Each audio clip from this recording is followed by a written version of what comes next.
বাড়ির মহিলারা বেপর্দা, যার বাড়িতে দিন রাত টিভি সিরিয়াল চলে, এরা জান্নাতে যাবে না। 1450 বছর আগে আল্লাহ রাসূল সাল্লাল্লাহু আলাইহি ওয়াসাল্লাম বলেছেন, হাদিস বুখারীর। একটা বাক্যকে আপনি উল্টাতে পারবেন না। অতএব অত্র হাদিস থেকে আমরা প্রথমের অংশ থেকে বুঝতে পারলাম যে পৃথিবীর বুকে যত রকমের নেশাদার দ্রব্য আছে এগুলো হচ্ছে হারাম, এগুলা যারা খাবে তারা জান্নাতে যাবে না। আবু হুরায়রা রাদিয়াল্লাহু তাআলা আনহু বলেন, রাসূলুল্লাহ সাল্লাল্লাহু আলাইহি ওয়াসাল্লাম বলেছেন, ক্রমাগত নেশাদার দ্রব্য পানকারী আর মূর্তি পূজক বোথ আর সেম। মানে যারা ক্রমাগত নেশাদার দ্রব্য পান করে তারা, আর যারা মূর্তি পূজা করে, দুজনের মধ্যে কোনো তফাৎ নাই। আমি বলছি না, বলছে কে? মুহাম্মদুর রাসূলুল্লাহ সাল্লাল্লাহু আলাইহি ওয়াসাল্লাম। আন আবি হুরায়রা রাদিয়াল্লাহু তাআলা আনহু قال قال رسول الله সাল্লাল্লাহু আলাইহি ওয়াসাল্লাম। আবু হুরায়রা রাদিয়াল্লাহু তাআলা আনহু বলেন, রাসূলুল্লাহ সাল্লাল্লাহু আলাইহি ওয়াসাল্লাম বলেছেন, লা ইয়াদখুলুল জান্নাতা লাহমুন, ওই গোশত জান্নাতে যাবে না, গুদিয়া বিল হারাম, যে গোশত হারাম খেয়ে গড়ে উঠেছে, যে গোশত বন্ধনের লোন খেয়ে গড়ে উঠেছে, যে গোশত গ্রুপ লোন খেয়ে গড়ে উঠেছে, যে গোশত এলআইসির টাকা দিয়ে গড়ে উঠেছে, যে গোশত পানবিড়ি জর্দা গুল সিগারেটের বিক্রির টাকা দিয়ে গড়ে উঠেছে, তারা জান্নাতে যাবে না। 1450 বছর আগের ঘোষণা।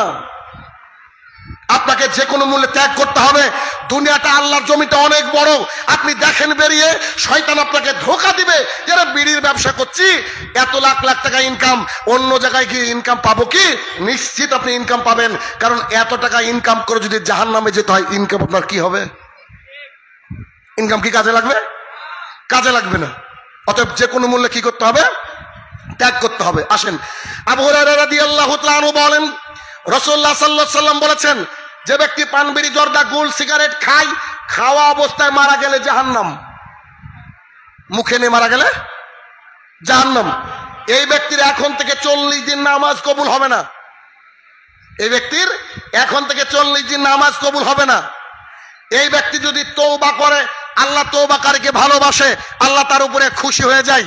কিছুদিন পর শাইনুর রহমানের বক্তৃতার ভোল্টেজ শেষ। একটা কোনো বন্ধু বলেছে যে সিগারেট খান, এভি কাট, মেরে দিয়েছে এক টান। তখন আমার কথা মনে পড়েছে, আল্লাহ রাসূল সাল্লাল্লাহু আলাইহি ওয়াসাল্লাম বলছে, এখন মরলে জাহান্নাম, এখন থেকে 40 দিন আবার নামাজ কবুল হবে না। এখন থেকে 40 দিন আবার কবুল হবে না। সেই ব্যক্তি তওবা করেছে, আল্লাহ তওবাকারীকে ভালোবাসে। কিছুদিন পর সে ব্যক্তি আবার এক টান মেরেছে, আবার একটু গুল ঢুকিয়ে দিয়েছে, আবার একটু জর্দা খেয়ে নিয়েছে, এখন মারা গেলে জাহান্নাম, এখন থেকে 40 দিন ইবাদত কবুল হবে না। এই ব্যক্তি আবার তওবা করেছে, আল্লাহ তওবাকারীকে ভালোবাসেন। এরপরে রাসূলুল্লাহ সাল্লাল্লাহু আলাইহি ওয়াসাল্লাম বলেন, সে ব্যক্তি আবার টান মেরেছে, আবার টান মেরেছে। আল্লাহ তাআলা বলছে, এই ব্যক্তির জন্য আমি রাদাগাতুল খাবাল প্রস্তুত করে রেখেছি। রাদাগাতুল খাবাল কি? আমি যখন আপনাদের এখানে আসলাম, এখানে আজকে আমাকে মসজিদে নিয়ে যাওয়া হলো, যাওয়ার পরে প্রথমে একটা পানির বোতল দেওয়া হলো। এটাকে বলা হয় ওয়েলকাম ড্রিঙ্ক। আমাদের আত্মীয়রা বাড়িতে আসলে আমরা জুস দিই, পানির বোতল দিই, মানে পানিটা আগে একটু খাট, দূর থেকে আসলো মানুষ, বা জুস, এটা দিই কিনা, এটা ওয়েলকাম ড্রিঙ্ক বলা হয়। তো যারা এভাবে বারবার নেশাদার দ্রব্য খাবে, ছাড়বে, আল্লাহ তাআলা তাদের সাথে প্রতিজ্ঞাবদ্ধ, তাদেরকে আল্লাহ তাআলা ওয়েলকাম ড্রিঙ্ক দিবে। তো যারা ওয়েলকাম ড্রিঙ্ক খাবেন, অসুবিধা নাই, তাহলে টানেন, তো তাদেরকে ওয়েলকাম ড্রিঙ্ক দেওয়া হবে। সাহাবায়ে কেরাম বলেন, আল্লাহ রাসূল সাল্লাল্লাহু আলাইহি ওয়াসাল্লাম, ওয়েলকাম ড্রিঙ্কটা কি? তখন রাসূল সাল্লাল্লাহু আলাইহি ওয়াসাল্লাম বলছেন, ওয়েলকাম ড্রিঙ্কটার নাম হচ্ছে রাদাগাতুল খাবাল। আল্লাহ রাসূল, রাদাগাতুল খাবাল কি? আল্লাহ রাসূল সাল্লাল্লাহু আলাইহি ওয়াসাল্লাম বললেন, জাহান্নামীদের ঘাম, জাহান্নামীদের রক্ত, জাহান্নামীদের পুজ। পুজ চিনেন? চিনেন না তারা? না, একটু ব্যাখ্যা করি, ভালো লাগবে। দেখেন, ধরেন আপনার পিঠে একটা ফোড়া হয়েছে, কি বলেন আপনারা? ফোড়া তো, আরে আপনারা মুর্শিদাবাদ, আমার মুর্শিদাবাদ, তো ফোড়া হয়েছে, এত বড় সাইজ, একবার টন টন টন টন করছে। ডাক্তারের কাছে গিয়ে বলছে, বাবু দেখেন অবস্থা খুব খারাপ, কিছু দেন তো। ডাক্তার কথা বলতে বলতে, কবে হলো, কি সমাচার ইত্যাদি বলতে বলতে একটা সুচ ঢুকিয়ে দিয়েছে, দিয়ে চাপ মেরেছে, ভেতর থেকে ছলাৎ করে দুধে আলতা কালারের যে টেস্টি খাবারটা আসলো না, এই খাবারটার নাম হচ্ছে রাদাগাতুল খাবাল। হেভি টেস্ট, তাই না? এটাকে মিক্সার করে জাহান্নামীদের ঘাম, জাহান্নামীদের রক্ত, জাহান্নামীদের পুজ একসাথে করে এরকম বোতলে পুরে দেওয়া হবে, আর উপরে লেখা থাকবে, এখানে আছে ইউনাইটেড, নাকি হ্যাঁ, ইউনাইটেড। আর ওইখানে লেখা থাকবে রাদাগাতুল খাবাল, পানবিড়ি জর্দা খোর যারা আছেন, গুলখোর আছেন, খান খান খান, আপনাদের জন্য আল্লাহ রেডি করে রেখেছে রাদাগাতুল খাবাল। তবে ওটা ঠান্ডা হবে না জনাব, ওটা এত গরম হবে মুখের মধ্যে এক ফোঁটা দেওয়ার কারণে এই দুদিকে চামড়া ঝুলে পড়বে, এখানকার চামড়াটা গলে যাবে, জিভটা তলা দিয়ে বেরিয়ে আসবে। তাহলে কারা কারা রাজি আছেন হাত তুলেন। সব ফেরেশতা এখন কেউ খায় না, অথচ এর মধ্যে থেকেই আমার বক্তৃতা শুনে টেনশনে উঠার সময় বিড়ি খাবে, দেখেন যাওয়ার সময় বিড়ি খাবে, এরকম খোর লোক নাই? আরে আপনাদের এখানে এখন যখন আসছিলাম মসজিদের মধ্যে, মসজিদ থেকে সাইডে দেখছে একজন লোক টানছে, আমাকে দেখে লুকাচ্ছে। আল্লাহকে ভয় করে না, বক্তাকে ভয় করে। তাহলে চিন্তা করেন, তাহলে কি যে কোনো মূল্যে আপনাকে নেশাদার দ্রব্য থেকে কি করতে হবে? দূরে থাকতে হবে।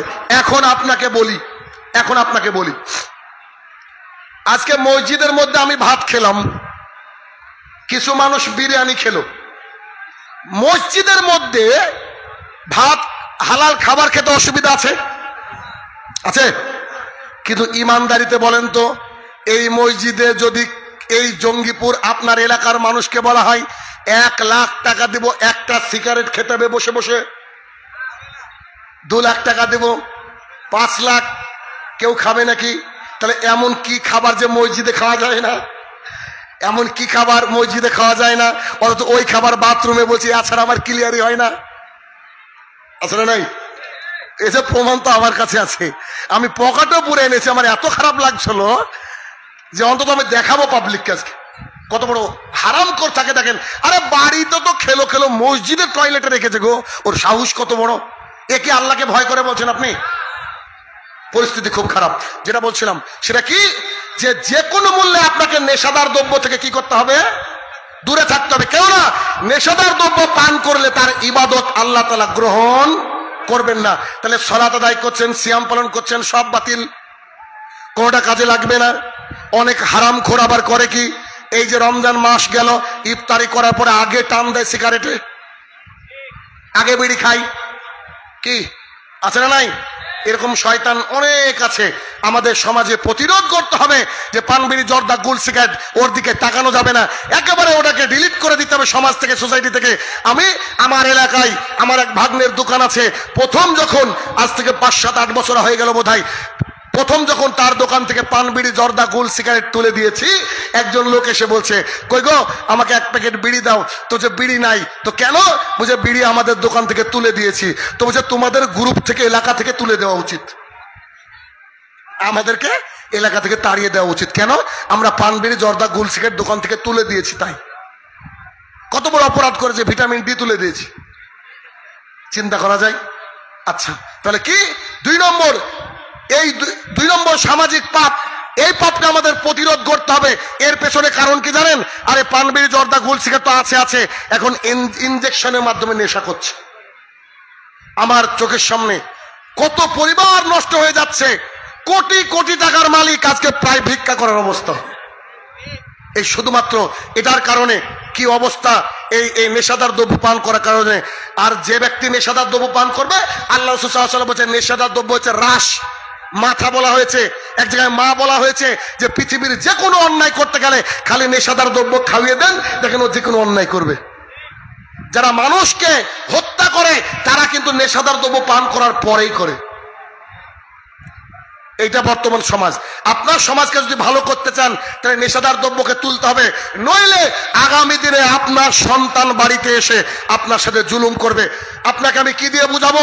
হয়তো এই তো কয়টা রমাজান, সম্ভবত রমাজানের শেষের দিকে বাংলাদেশের একটা নিউজ, আমি জানি না কেউ দেখেছেন কিনা, ওই লোকটার বয়স প্রায় 70 বছর বয়স।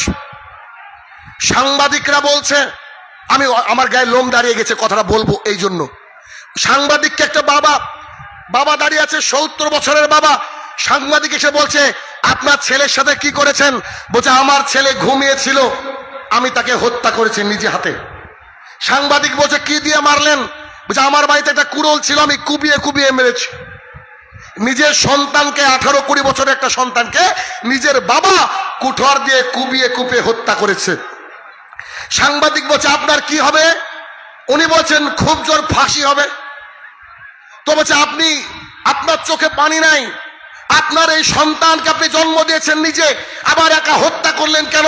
তবে আমার সন্তান এতটাই নেশাদার দ্রব্য গ্রহণ করত, বাড়িতে এসে দিন রাত গালাগালি করত, আর গোটা গ্রামের মানুষ আমাকে বলতো আপনি কেমন সন্তান জন্ম দিয়েছেন, কেমন ছেলে জন্ম দিয়েছে, আমার সহ্য করতে পারিনি, তাই আমি আমার বাবা হয়ে আমি আমার নিজের সন্তানকে কুপিয়ে কুপিয়ে হত্যা করেছি।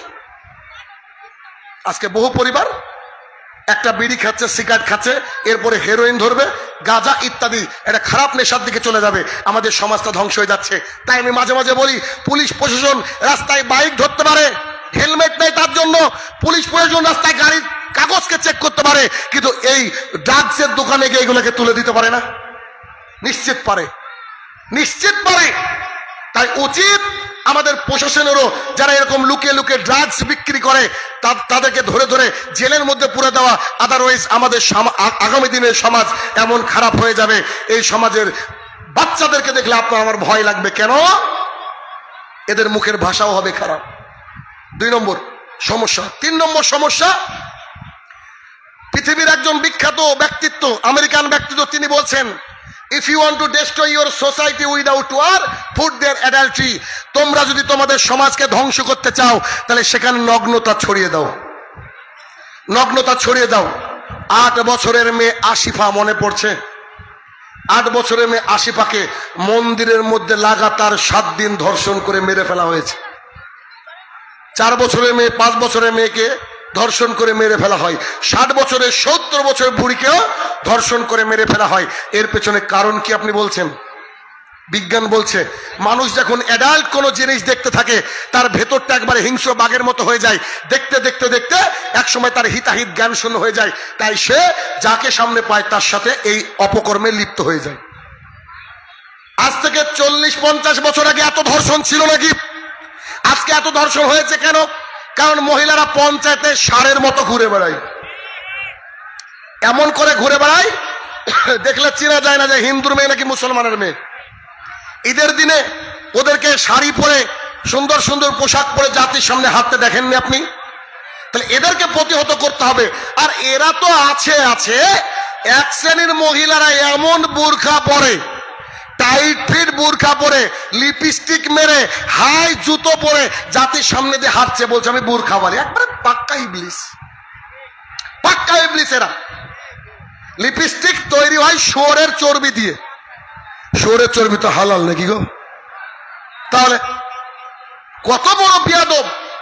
লিপস্টিক দেয় হচ্ছে পতিতালয়ের মেয়েরা। পতিতা বুঝেন কি? যারা বেশ্যা তারা। আর আপনার মেয়ে বোরকা পরেছে, তারপর আবার লিপস্টিক দিয়ে জাতির সামনে হাঁটছে। এত বড় বড় কুকুরের মতো নখ। কুকুরের তো কেটে দেওয়ার কেউ নাই, আরও কেউ নাই। রাস্তা দিয়ে হাঁটছে জাতির সামনে, নিজে নিজে বাজারে যাচ্ছে, নানান বিষয়কে দামদার করছে। কেন? ও মনে করে ওর স্বামী বোকা, আর ও গেলে 10 টাকা বেশি পাবে। একবারে উঁচু হাই হিল পরে খালি বোরখাটা পরেছে। কেন? ফ্যাশন। বোরকা এখন আর বেশিরভাগই বোরকা আপনার আত্মরক্ষার মাধ্যম নাই, এটা হচ্ছে নিজের পাপকে লুকানোর আর এক মাধ্যম। পার্কে চলে যান, অনেক বোরখাওয়ালি পাবেন, ওরা খারাপ কাজও করে। এরকম মহিলা আপনি বাস্তবতা খালি দেখেন। আমি যেগুলো বলছি একটা কথাকে এদিক করতে পারবেন না।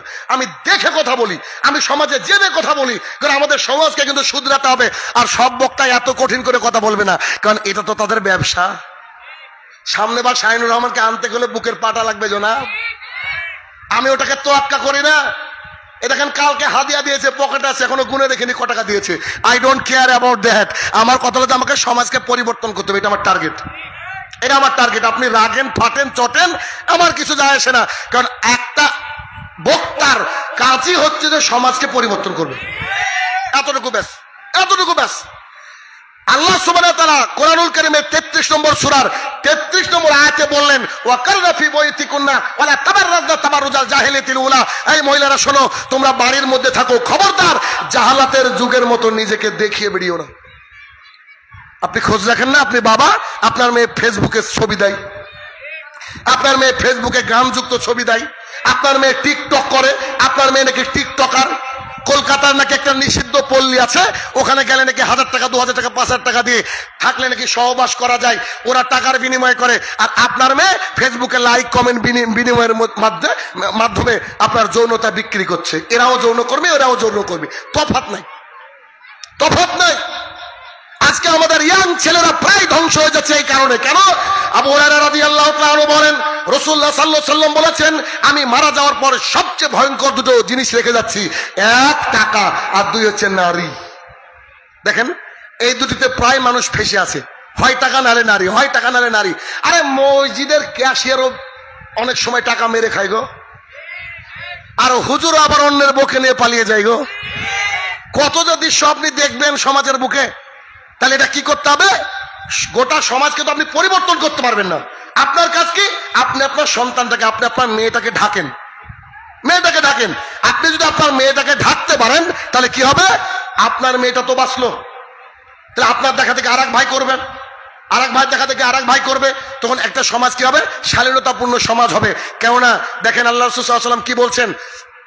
আব্দুল্লাহ ইবনে মাসউদ রাদিয়াল্লাহু তাআলা আনহু বলেন, রাসূলুল্লাহ সাল্লাল্লাহু আলাইহি ওয়াসাল্লাম বলেছেন, যখন কোনো মহিলারা বাইরে যায় সেই মহিলাদেরকে শয়তান বলে। তুমি এভাবে যাওয়া, ও বুকে উন্না কেন? উন্না গলায় দাও, গলায় দিয়ে দিয়েছে। চুলগুলো একটু এলোমেলো করো। হাদিস বুখারীর আপনি তাজ্জব হয়ে যাবেন। 1450 বছর আগে পৃথিবীর সবচেয়ে বড় শিক্ষিত মানুষ আল্লাহ রাসূল সাল্লাল্লাহু আলাইহি ওয়াসাল্লাম এই বাক্য বলছে যে মহিলারা যখন বাইরে যায় ওকে ক্ষিপ্ত করে শয়তান, এভাবে যাবা, একটু সাজো।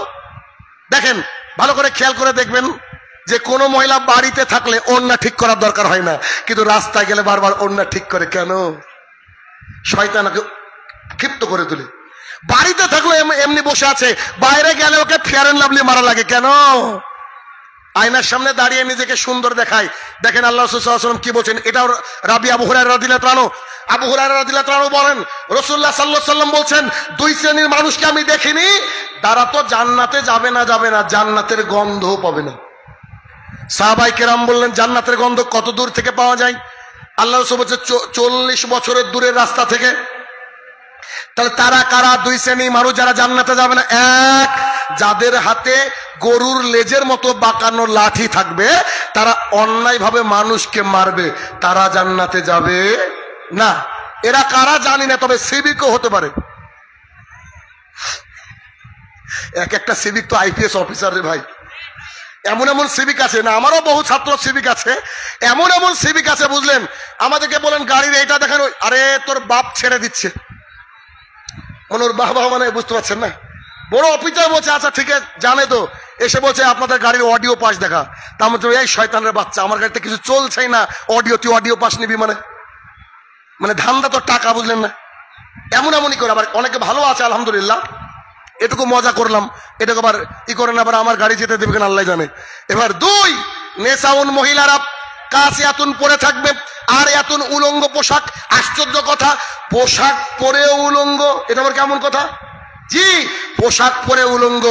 আপনার মেয়ে যে জামাটা পরে স্কুলে যায়, কলেজে যায়, একটু কালকে সকালে খেয়াল করবেন তো যে ওই জামার মধ্যে দিয়ে কি অক্সিজেন ঢুকতে পারবে? কথা বুঝতে পারেননি? ওই জামাটা এত টাইট ফিট, ওর মধ্যে কি অক্সিজেন ঢুকতে পারে? পরে কি পরে না? এমন টাইট ফিট পোশাক পরে জাতি সামনে দিয়ে যায়। আর আল্লাহ রাসূল বলেছেন মাইলাত তো মামিলাত, এমন ভাবে যাবে পুরুষকে আকৃষ্ট করবে আর পুরুষের দিকে ঝুঁকবে রাস্তায় যাওয়ার সময়। এই বাস্তবতা আপনি দেখেছেন কিনা? আল্লাহ রাসূল সাল্লাল্লাহু আলাইহি ওয়াসাল্লাম বলছে এরা তো জান্নাতে যাবে না, জান্নাতের গন্ধ পর্যন্ত পাবে না, জান্নাতের গন্ধ পাবে না। আমাদের মেয়েদেরকে আমাদেরকে বাঁচাতে হবে। কেন?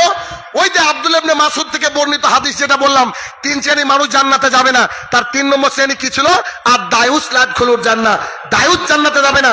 সাহাবায়ে কেরাম বললেন আল্লাহ রাসূল দায়ুস কাকে বলে? রাসূল সাল্লাল্লাহু আলাইহি ওয়াসাল্লাম বলেন আর দায়ুস আল্লাহ যিকরু ফিল আহলিল খাবাস, যার বাড়ির মহিলারা বেহায়াপনার সাথে যুক্ত, তারা হচ্ছে দায়ুস। কেমন? আপনার মেয়ে জিন্সের প্যান্ট পরে অথবা টাইট ফিট পোশাক পরে জাতির সামনে দিয়ে হাঁটছে, আর আপনি যদি সারা জীবন মক্কায় নামাজ পড়েন, তারপর আপনি জাহান্নামী। কে বলছেন? আল্লাহ রাসূল। কেন?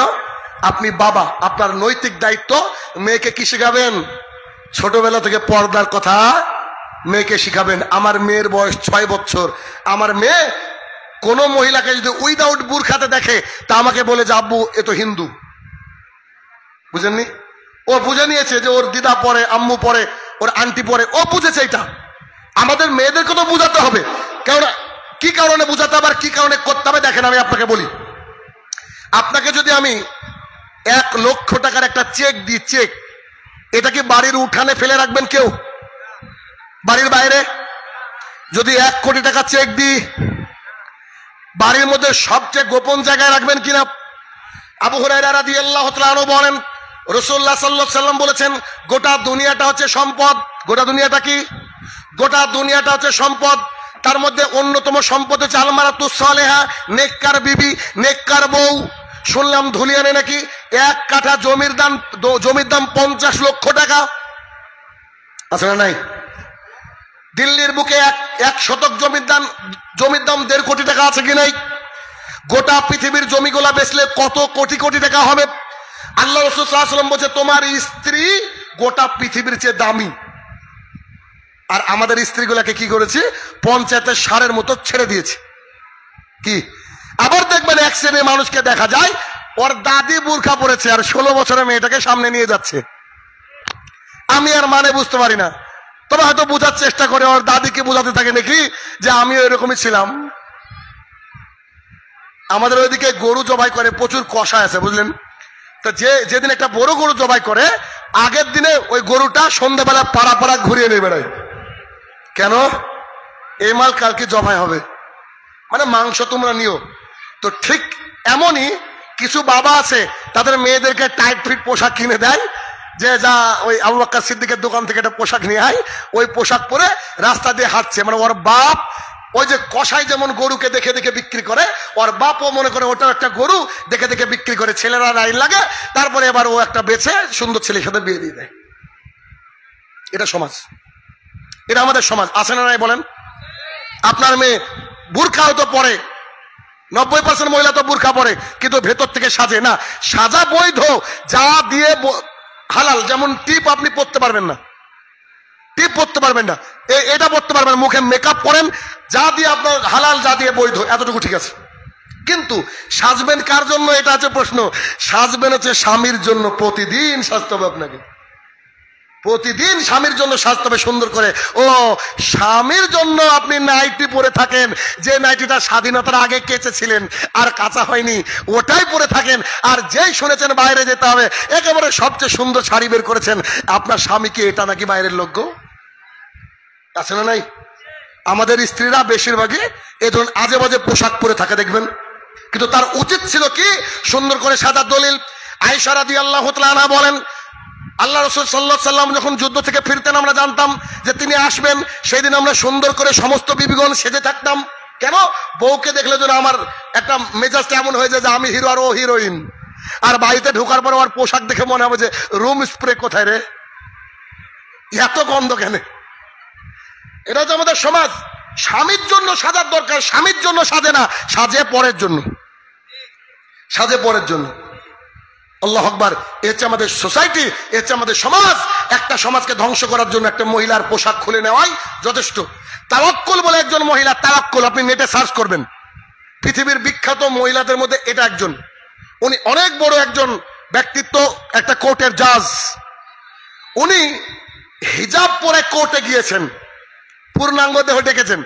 ঢাকার পরে সাংবাদিকরা এসে বলছে, why you covered yourself properly like that? তুমি কেন তোমার গোটা শরীরটাকে এভাবে ঢেকে নিয়েছো? তুমি শিক্ষিতা মহিলা। এখনকার শিক্ষিত মহিলারা কি করে? যে যত বেশি শিক্ষিত ও অত বেশি কম পোশাক পরে, তাই না? সমাজ এরকম হয়ে গেছে। তো ওই মহিলাটা একটা উত্তর দিয়েছিল ইংরেজিতে, দারুণ উত্তর, আমি আপনাদেরকে দিচ্ছি, ভালো লাগবে। ওই মহিলাটা বলছে, যখন আদিম জামানা ছিল, মানুষ যখন নিজের লজ্জাস্থানকে বুঝতো না, কি পোশাক যখন আবিষ্কার হয়নি, মানুষের যখন একটু বুদ্ধি হলো, তো গাছের ছাল দিয়ে তারা লজ্জাস্থান ঢাকলো। ইতিহাসে যান, বুঝতে পারবেন। তারপরে একটু বুদ্ধি হলো, পশুর চামড়া দিয়ে লজ্জাস্থান ঢাকলো। আরেকটু বুদ্ধি হলো, পশুর চামড়া দিয়ে পোশাক বানানোর চেষ্টা করলো। আরেকটু বুদ্ধি হলো, এরকম সিট আবিষ্কার হলো, তা দিয়ে পোশাক বানালো। আর আরেকটু যখন বুদ্ধি হলো, তখন মানুষ ঢাকতে শুরু করলো, আমি তো আর আদম যুগের মানুষ না, আমি মডার্ন যুগের মানুষ, আমি কম বুদ্ধিওয়ালা মানুষ না, আমার বুদ্ধি বেশি, তাই আমি গোটা দেহ ঢেকে নিয়েছি। সুবহানাল্লাহ। বুঝতে পেরেছেন? যাদের বুদ্ধি কম, যারা পাগল, রাস্তায় কিছু পাগল দেখেন না, একেবারে সবকিছু বের করে দাঁড়িয়ে আছে, আছে না নাই? তো তাদের বুদ্ধি কম বলে তো ঢাকতে পারেনি, তো যাদের বুদ্ধি আছে তারা তো ঢাকবে। তাহলে যেসব মহিলারা নিজের শরীরকে ঢাকে না এরা হচ্ছে পাগল পাগলি, এদের বুদ্ধি নাই।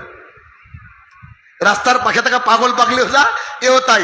কি পড়াশোনা করেছেন আপনার মেয়েকে, এতে কি উপকার হবে বলেন জাতির? এতে উপকার হবে কি? এতে উপকার নয়। তাহলে কি করতে হবে? আমাদের সন্তানদেরকে ঢাকতে হবে, আমাদের সন্তানদেরকে মানুষ করার চেষ্টা করতে হবে। সুবহানাল্লাহ, 12:36। আল্লাহ, আমি 12টার পরে বক্তৃতা করি না গো, হুশই নাই আমার। আর 5 মিনিট ব্যাস। তো বিষয় হচ্ছে কি, যে আমাদের যে সমাজ দেখেন, আমাদের যে সমাজ, এই সমাজটাকে আমাদেরকে সুন্দর করার দায়িত্ব আমাদের নিজেদের, ঠিক না? নিজেদের। আচ্ছা, আমি 12টার পরে বক্তৃতা কেন করি না জানেন? সারা রাত বক্তৃতা শুনে কোনো লাভ নেই যদি ফজরের নামাজকে মিস করেন।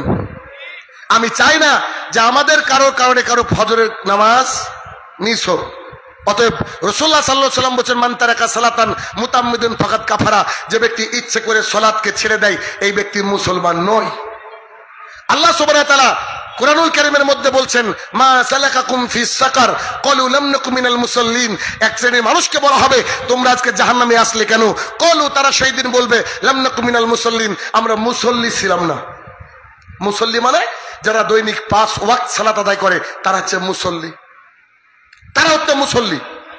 ইচ্ছা করে কোনো ব্যক্তি যদি 1 ওয়াক্ত সালাত ছেড়ে দেয় এই ব্যক্তি আর মুসলমান থাকতে পারে না। এই জন্য তওবা করে আল্লাহর জন্য নিজের বাঁচার কারণে আমাদেরকে সালাতটা আদায় করতে হবে। কেন?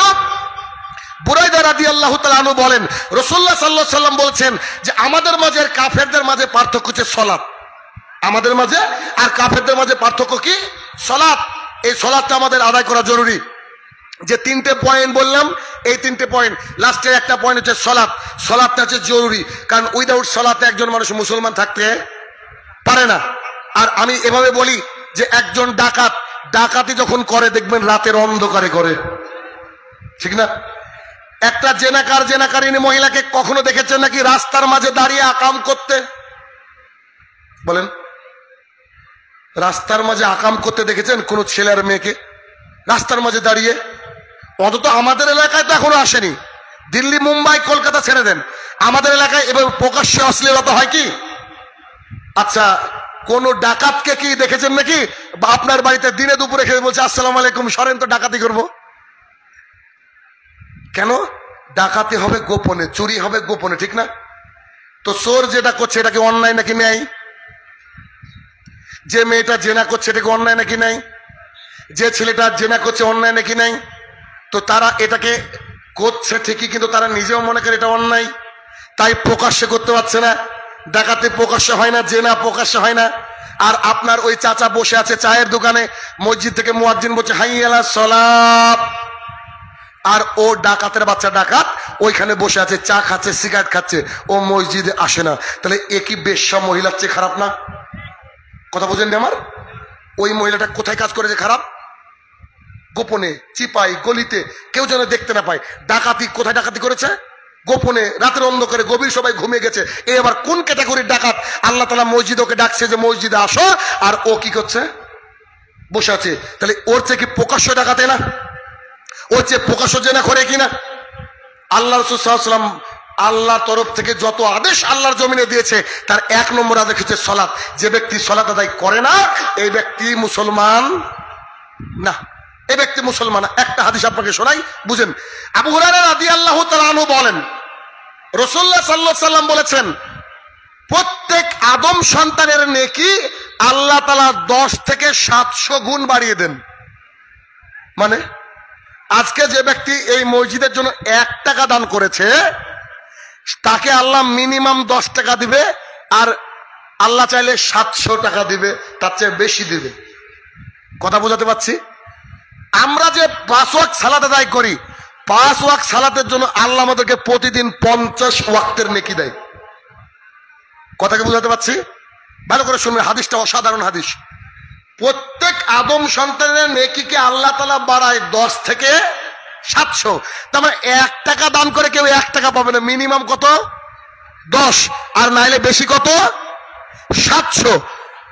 রাসূলুল্লাহ সাল্লাল্লাহু আলাইহি ওয়াসাল্লাম বলছেন, সাহাবীরা, যে আল্লাহ রাসূল বলেন তবে সিয়ামের নেকি আল্লাহ বলছে এরকম না। আশ্চর্য! রোজার নেকি আল্লাহ বলছে এরকম না। কেমন? আল্লাহ তাআলা বলছেন যে বান্দা কেবল আমার জন্যই রোজা রেখেছে। কেন? ওই যে লোকটা 5G গতিতে সালাত আদায় করছে, মাঝে মাঝে 2G তো করে, 4G তো করে, ওর ইচ্ছা খেয়াল খুশি, কিন্তু আল্লাহর জন্য আমরা রোজা থেকে গোপনে কি 1 গ্লাস পানি খাই নাকি? গলা শুকিয়ে গেলে 5 মিনিট আগে ইফতার করি নাকি? একেবারে আল্লাহর জন্য বাইন্ডিং হয়ে থাকি আমরা। রাসূলুল্লাহ সাল্লাল্লাহু আলাইহি ওয়াসাল্লাম বলেন, আল্লাহ তাআলা বলেন বান্দা কেবল আমার জন্যই সিয়াম পালন করেছে, রোজা রেখেছে, আমি আল্লাহ তাআলা নিজে হাতে তাকে জান্নাতের মধ্যে পুরস্কার দেব। সুবহানাল্লাহ। তাহলে রোজার নেকিটা কি? আল্লাহর হাতে থেকে পুরস্কার। হজের নেকিটা কি? জান্নাত। হজের দ্বিতীয় কোনো নেকি নাই। এই জন্য পাবলিক কত বড় বাটপার, নিজের টাকা দিয়ে হজ করে না, ওর বাপের ভাগে যতটুকু জমি পেয়েছে ওইটা বিক্রি করে। ও নিজেও জানে ওর টাকা হারাম। দেখবেন বেশিরভাগ মানুষ এটা করে। আল্লাহর সাথেও বাটপারি আর কি। তো হজের নেকি কি বলেন? জান্নাত।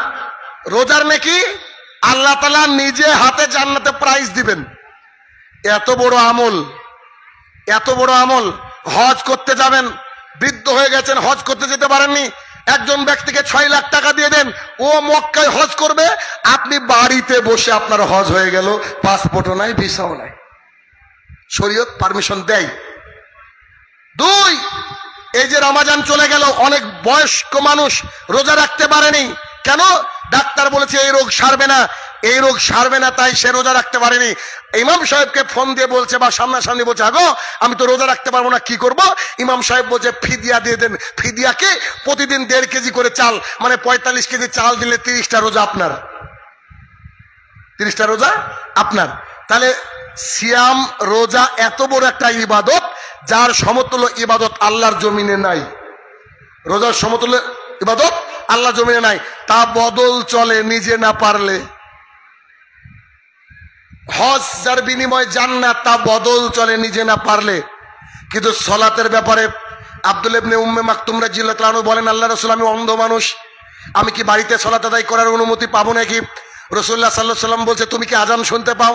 জি, you have to come to the mosque, তোমাকে মসজিদে আসতে হবেই। যে বুঝেননি? অন্ধ মানুষেরও ছাড় নাই, মসজিদে আসতে হবে। আল্লাহ রসুল বলছে দাঁড়িয়ে সালাত আদায় করো, পারি না। বসে সালাত আদায় করো, পারি না। শুয়ে সালাত আদায় করো, পারি না। প্যারালাইসিস হয়ে গেছে, চোখের ইশারায় সালাত আদায় করো। পানি দিয়ে ওযু করে সালাত আদায় করতে হয়, পানি নাই। তায়াম্মুম করো, তায়াম্মুমের জন্য মাটি নাই, প্যান্টে পায়খানা করে ফেলেছেন, ওই অবস্থায় ইউ হ্যাভ টু প্রে, আপনাকে সালাত আদায় করতেই হবে। সালাত এমন একটা জিনিস, বিকল্প কোনো রাস্তাই নাই, সালাতকে আদায় করতেই হবে। এটা অন্য কেউ আদায় করে দিলে হবে না। এই জন্য জুমার দিনে যত লোক, ফজরে অতজন লোক হতে হবে, তবে সমাজ শুধরাতে হবে। আর সমাজ শুধরানোর টিপস শুরুতে বলেছি। অতএব নিজেকে শুধরে নেন। আজকের বক্তৃতার শেষ হাদিস, আবু উমামা বাহিলি রাদিয়াল্লাহু তাআলা আনহু বলেন, আল্লাহ রাসূল সাল্লাল্লাহু আলাইহি সাল্লাম, না শেষ হাদিস না, আরেকটা বলবো, তার জন্য আরেকটা হাদিস। আবু উমামা বাহিলি রাদিয়াল্লাহু তাআলা আনহু বলেন, আল্লাহ রাসূল আমাকে এমন একটা আমল বলেন, খুব দামি আমল, ভালো আমল বলেন, ওটা আমি করব। আল্লাহ রাসূল বলছে, আবু উমামা, যে আল্লাহ রাসূল বলেন তুমি রোজা পালন করো, সিয়াম রাখো, সিয়ামের সমতুল্য নেকি আল্লাহর জমিনে নাই। সুবহানাল্লাহ, বাড়িতে গিয়ে বলবেন।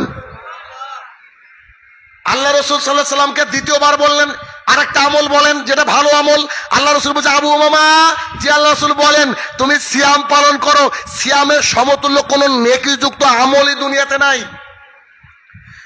আবু উমামা বলেন, আল্লাহ রাসূল আরেকটা ভালো আমলের কথা বলেন।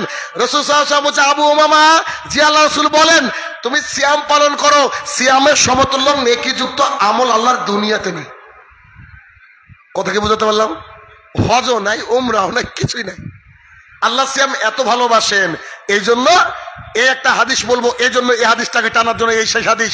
আবু আইয়ুব আনসারী রাদিয়াল্লাহু তাআলা আনহু বলেন, রাসূলুল্লাহ সাল্লাল্লাহু আলাইহি সাল্লাম বলেছেন, যে ব্যক্তি রমাদানের 30টা সিয়াম পালন করলো, পূর্ণাঙ্গ সিয়াম পালন করলো, তারপরে এই মাস শাওয়াল মাসের 6টা সিয়াম পালন করলো, সে যেন সারা বছর সিয়াম পালন করলো। এটা কেমন?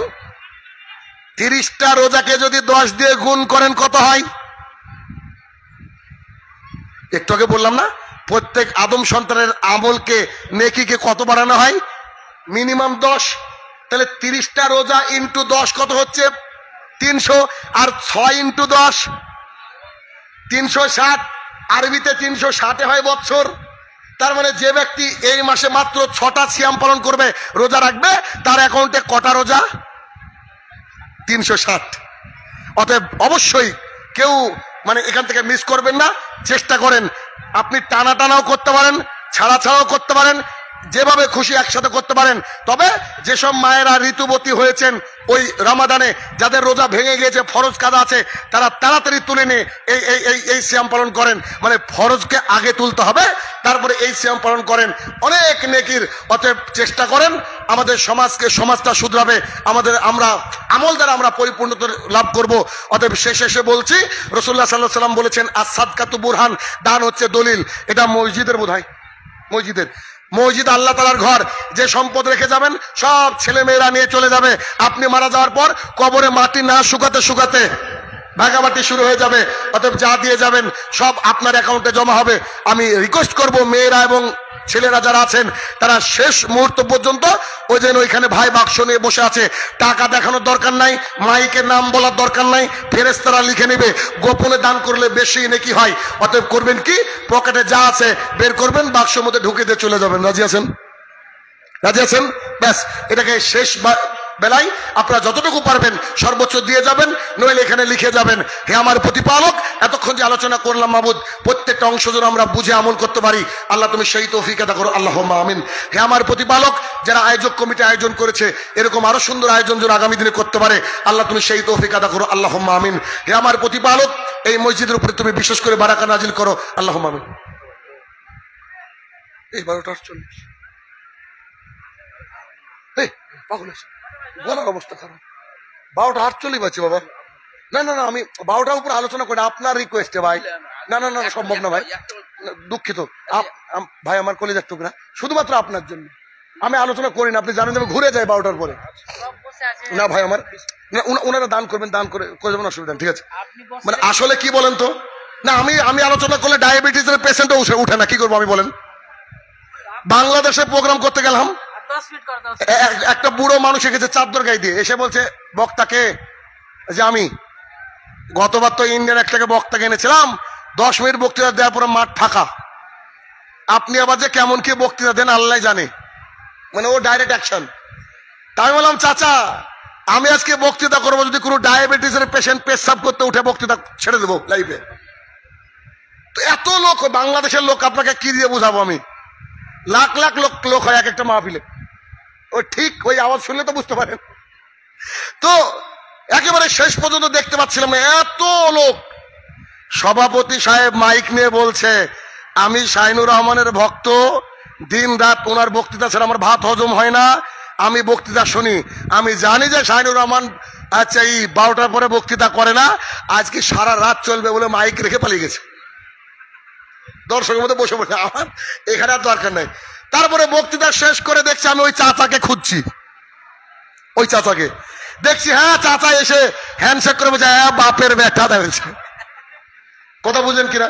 কারণ সবাই জানে আমার রেকর্ড আছে, যদি কেউ আমাকে বলে যে 12টার সময় উঠাবো, তাতে আমার টাকা লাগ, ভাড়া না দিক অসুবিধা নেই, আমি চলে যাই। কেন? এটা আমার নীতি বিরুদ্ধ। কারণ এত রাতে মানুষকে কষ্ট দেওয়া ঠিক না। কারণ ফজরের সালাত কিন্তু আমাদেরকে সবাইকে ধরতে হবে। এখন কিন্তু 4টের সময় আজান, হয়তো প্রায় মসজিদে 4:30 সময় জামাত, বুঝলেন কিনা? তা আমি যদি সারা রাত আলোচনা করে, আমি গ্যারান্টি দিচ্ছি একজন লোক উঠবেন ইনশাল্লাহ, যারা ইসলাম প্রিয়, আর যারা দেখে চলে যাবে, বুঝলেন কিনা? লোক উঠেনি রে ভাই, আমি দেখছি না। তো আজকে এই পর্যন্ত থাকছে, ইনশাল্লাহ আগামী দিনে আবার আপনাদের সাথে কথা হবে, কারণ নিশ্চয়ই আসবো। তো যাই হোক, ভাইরা টাইমটা বুঝাতে বলছে, অন্তত সবাই একটু আসেন, আর আসে আমার হাতে দান দেন, আসেন আমার সাথে হ্যান্ডশেক করেন আর দান দিয়ে দেন, আসেন। এটুকু তো পারবেন নাকি? আসেন, হ্যান্ডশেক করার সুযোগ পান না বহু মানুষ, আসেন আমার সাথে হ্যান্ডশেক করেন আর দান দিয়ে দেন, আসেন। আর এই যে গুলের প্যাকেটটা কে নেবেন নিয়ে যান, নেন, আমি চেয়ারটাকে আগে নিলাম, আসেন। মাশাআল্লাহ, আল্লাহুম্মা সাল্লি আলাই, আল্লাহুম্মা বারিক আলাই। আসেন তাড়াতাড়ি আসেন তো। যদি নাও টাকা দিতে পারেন, খালি হাতে হ্যান্ডশেক করেন, আসেন আমার কাছে। মাশাআল্লাহ, আসেন। কত কত কত কত কত দিন দিন। আল্লাহুম্মা সাল্লি আলাই আল্লাহুম্মা বারিক আলাই। চেয়ারটা এদিকে দেন, আমি টাকাটা রাখতে পারবো। আসেন আসেন, একটু তাড়াতাড়ি আসুন ভাইয়ার আমার, তাড়াতাড়ি আসুন। আসসালামু রাহমাতুল্লাহ। আল্লাহুম্মা সাল্লি আলাই আল্লাহুম্মা বারিক আলাই। টাকাটা গোপনে দেন, দেখানোর দরকার নেই। আল্লাহুম্মা সাল্লি আলাই আল্লাহুম্মা বারিক আলাই। আসেন তাড়াতাড়ি আসেন। আল্লাহুম্মা সাল্লি আলাই আল্লাহুম্মা বারিক আলাই। আপনি 5 টাকাও দিয়ে দেবেন। আসেন তাড়াতাড়ি আসবেন, আসুন। আর মেয়েদের মধ্যে কেউ টাকা তোলার আছে ভাই? একজন মহিলাকে দায়িত্ব দিয়ে বা উঠিয়ে নেন। আল্লাহুম্মা সাল্লি আলাই আল্লাহুম্মা বারিক আলাই। বা একটা ভলান্টিয়ার গিয়ে টাকাটা তুলে নেন। আল্লাহুম্মা সাল্লি আলাই আল্লাহুম্মা বারিক আলাই। মাশাআল্লাহ, আল্লাহুম্মা সাল্লি আলাই আল্লাহুম্মা বারিক আলাই। আসেন। আল্লাহুম্মা সাল্লি আলাই আল্লাহুম্মা বারিক আলাই। মাশাআল্লাহ, দেখেন কে বলো মানুষ দান দেয় না মুসলমান। আসেন। আল্লাহুম্মা সাল্লি আলাই আল্লাহুম্মা বারিক আলাই। আল্লাহুম্মা সাল্লি আলাই আল্লাহুম্মা বারিক।